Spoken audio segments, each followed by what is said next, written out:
Alrighty, we're gonna have a catch up sesh. I'm fucking off the night shift. Thought I'd do a little speaker spec on the water, the hard stuff. I've got other flavours to have. Now, what's been happening? Well, I had a cool little thing happen since the last catch up sesh. I got to go do 5 minutes for Chris the Bloke Franklin, which was cool. Red Ned Townsend, Tassie comedian, invited me along. They had a dropout, so I got invited the day before. And I will admit, I'm not very happy with myself with it. I was pretty fucking nervous. And the reason being is it was my first actual local performance. It was literally about 30 minutes away from where I live, which is pretty much local, about 10 minutes down the road from my work. Crowd laughed. Chris said he was happy. But yeah, I dropped a few punchlines, which built up the first joke. There was kind of just two bits that I did. And yeah, the first one I missed 3 punchlines, sort of building it up, and the audience sort of wasn't where they usually are by then, so it just kind of threw me a bit. Struggled a bit with the lights too. We sort of had a limited area to stand in, and I think I stood a little bit too far back.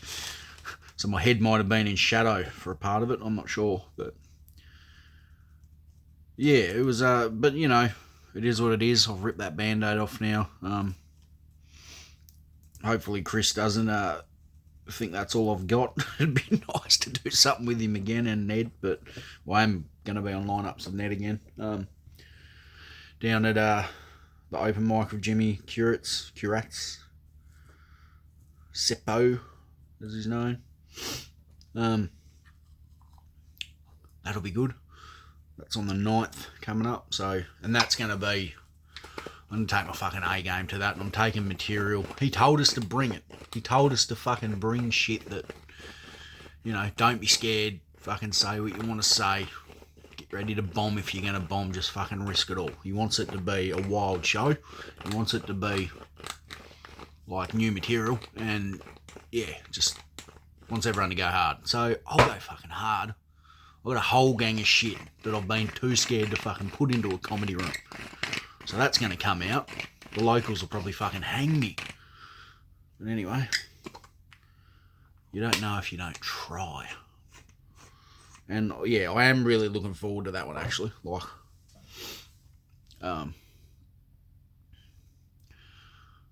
as I said, I feel like that band-aid's been ripped off. So, it's good. But, what else have we got going on? Not a lot really. Just been working my ass off.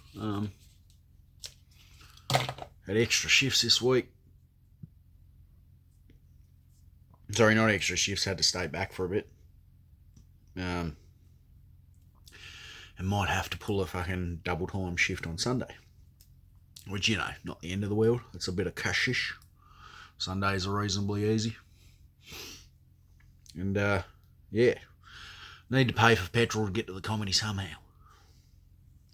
It's kind of cool too, like I actually got paid the other night, and like, you know, like I only did 5 minutes, and the man paid me. I was really grateful. I really didn't want it, but no, he told me, you know, you've been booked, mate, you're getting paid. So I do appreciate that, even though, like I said, I didn't feel like I did that well, and also because I dropped those punchline, I kind of came in a little bit under the 5. Came in probably closer to 4 minutes, so that was disappointing for me, but it's all forward momentum.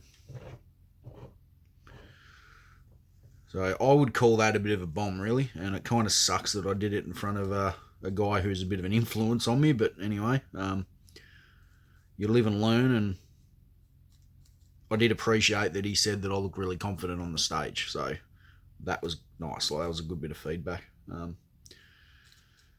Yeah, because I was feeling pretty fucking disappointed and flat when I got off there. But yeah, and it was funny too because I knew when I got off like that I must have dropped some punchlines because it felt too quick. The audience sort of wasn't, they were laughing, but I was a bit scared too when I got there because it was mainly an older audience. It was like a country Preston community centre, or recreation grounds or something I think it was called there. Awesome little spot. They're open like 6 nights a week. Just get on the piss.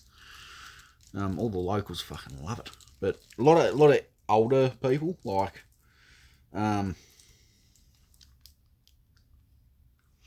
yeah, that was, I was like, oh my fucking God when I got there, because I was literally talking about shitting myself and, my mate going to jail and stuff like that. And I thought, what the fuck? Like, am I going to have to try and change this? And then Red Neg got up and just ripped them all a new fucking arsehole, and had them laughing their head off about cannabis and all sorts of shit. So I was like, well, these old people be rocking. So that was cool. And that kind of reassured me. But yeah, I don't think, like, I need to come up with a better... The 5 minutes I did is the 5 minutes I did at Josh Wolf, and it's kind of familiar, but which is why it really fucking pissed me off that I dropped the punchlines, because I've done it more than fucking once. I've done it about 4 times now. But yeah. Anyway, you live and learn, and I've got the bit for this next show so I can redeem myself in my eyes. That's the thing, I don't particularly care what other people think. Laughter's your feedback when you're on the stage, so if you get some, you've kind of done okay. But I know when I don't do well. I just fucking know it. I've struggled with some rooms in Hobart like that, but I think I need to take a step back at times and just appreciate that it's all experience. It's all fucking getting it out there. Every bomb is a win, really, because you're just learning as you go. And the reason I'm out here is because it's actually not that cold this morning for Tassie. It's quite good.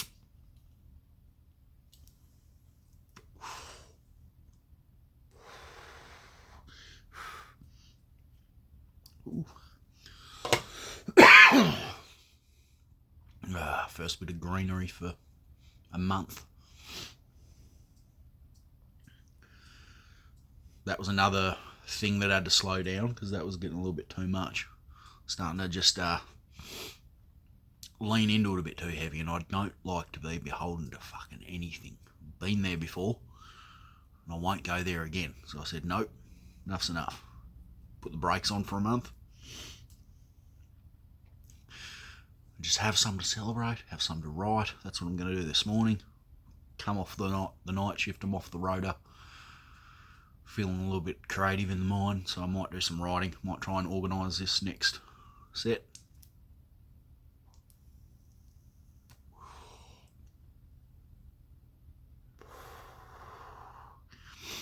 And see where it goes. But yeah, a lot of just...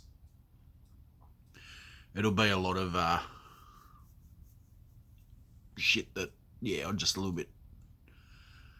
It's going to be really fucking... I'm really high. It's been a while.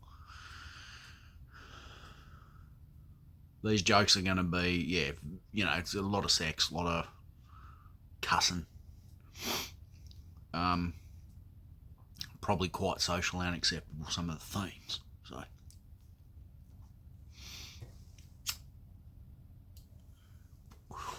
and we've been warned to not engage the locals, which is kind of fucking hilarious. Apparently there's a few there that are full-timers. They get let in for free. They must drink there every night. We've been warned to, probably not call them out because they just won't shut up. So that could be interesting.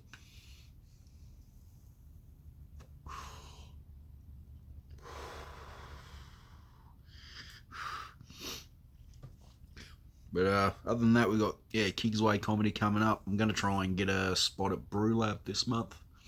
And then my comedy plate will be pretty full because that'll be 4 spots for the month.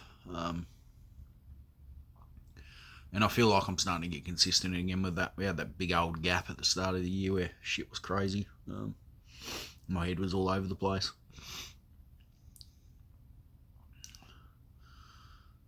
And yeah, glad we're back on track. We're rolling with it, getting spots, looking at, finally starting to dig out of a financial hole we've been in for years, which is nice now that the missus is on nearly a full-time job. She's did the kid thing for 10 years, and now she's working, so that's really fucking helpful. It's good. She's happy with the job, which is the main thing. That's what I like, actually. I always encouraged her to go to school, and she did this schooling, and she looked at like just doing 1 year of it, TAFE course, and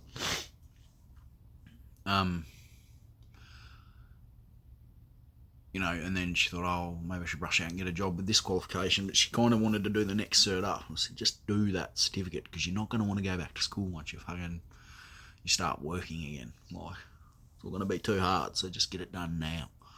So she did. I'm really proud of her. So yeah, she's working she's a youth worker.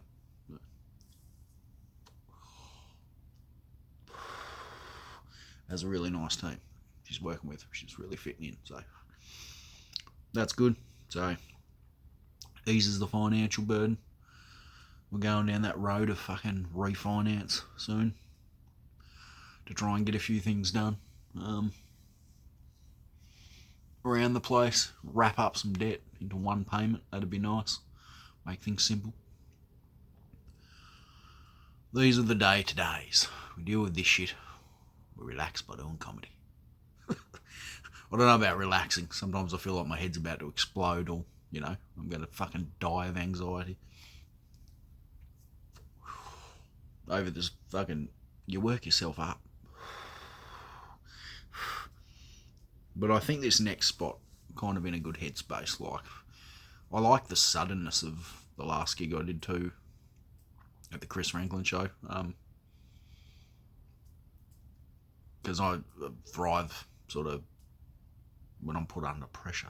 I don't like too much time to think. And that's always kind of shone through, like even at my job, security. Always act well in emergency situations, but, if you give me like a day to think about it, I'll probably fucking be a nervous wreck all the time it rolls around. Must be the ADHD.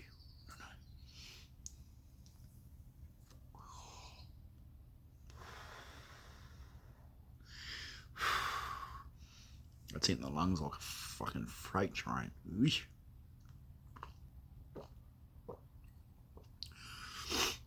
But yeah, we've got the mighty V-Star back on the road, which is nice. I've been enjoying that.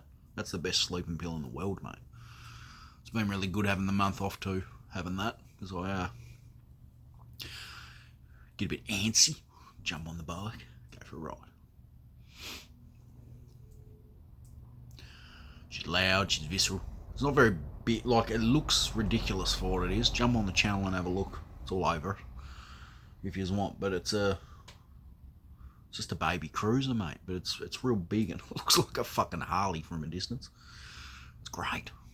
I don't think I'll bother ever fucking upgrading, really.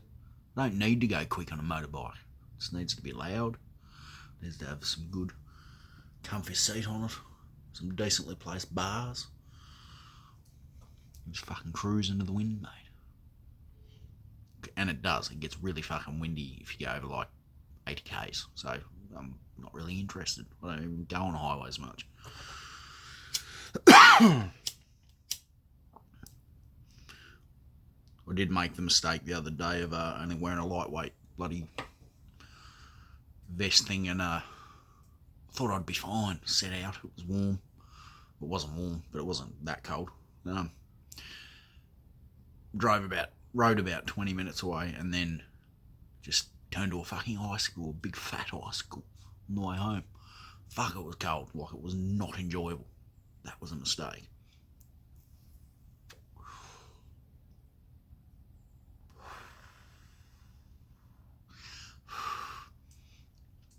I've learned some lessons along the way about people. This is a bit of a tone change, but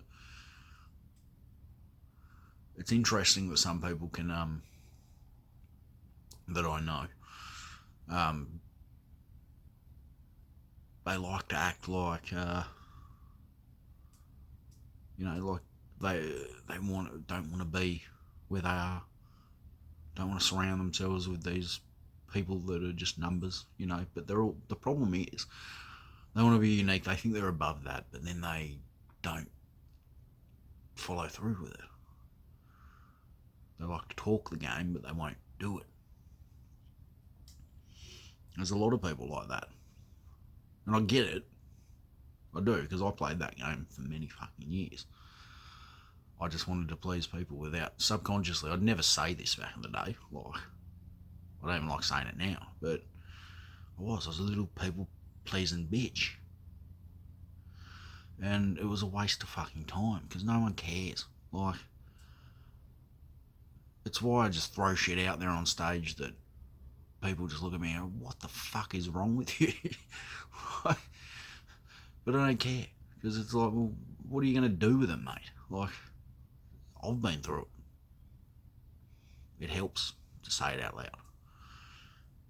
It helps when people laugh with you at it, not at you. That's the thing, you're taking back the power. You're not fucking giving it away by being embarrassed,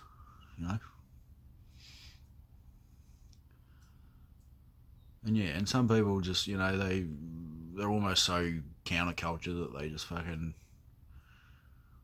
they act all dark and broody and, lost and unique, but they're not. They just want to be a number, and that's okay. It is, but that's just not fucking for me. Some people are happy with that. It's comfort, and that's fine if that's what makes people feel good. That's the main thing.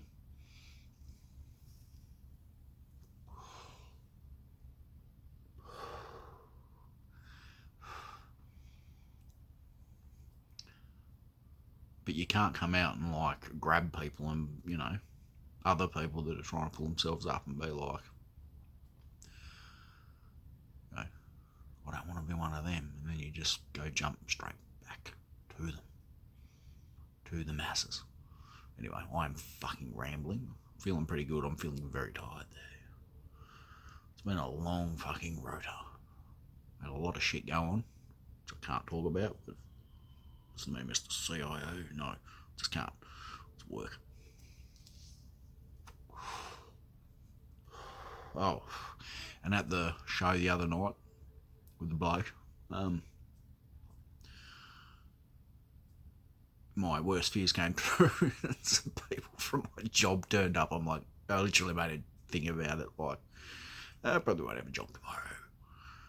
But anyway, it's all fictional anyway, isn't it? It's just a character, mate. Chase,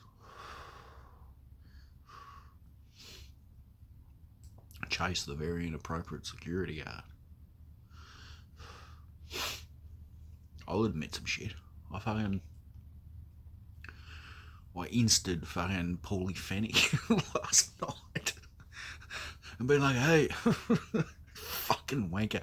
Not me, not him, me. It's just like, hey man, hello, this is me. Here's a link to some of my stuff. I'd love to be a stooge, future stooge. Anything ever comes up. Fucking hell. But all I've learnt, like, is it pays to try with this shit, because look what happened. If you followed the channel up to this point, literally a live stream kind of changed the direction of my life forever. Josh Wolf live stream.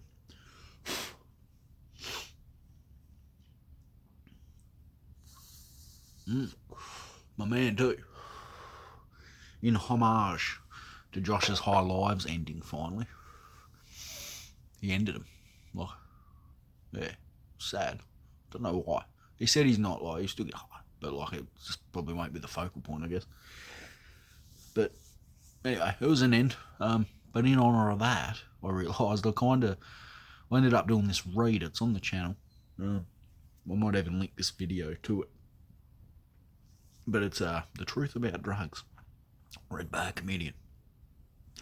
And I'm quite fucking proud of it. Because there was nothing. I just read these books and I thought it was pretty fucking funny at points. Like, made a few shorts out of it. And just went through these old fucking books that my partner like found somewhere, like resources from like 2000s. So there's little books, Truth on Drugs, and it was all these different drugs. I'm like, fuck yeah, just crack, fuck yeah. Reading the street names, it was great. But that shit was fucking gold, and it was a big homage. Hang on, mate.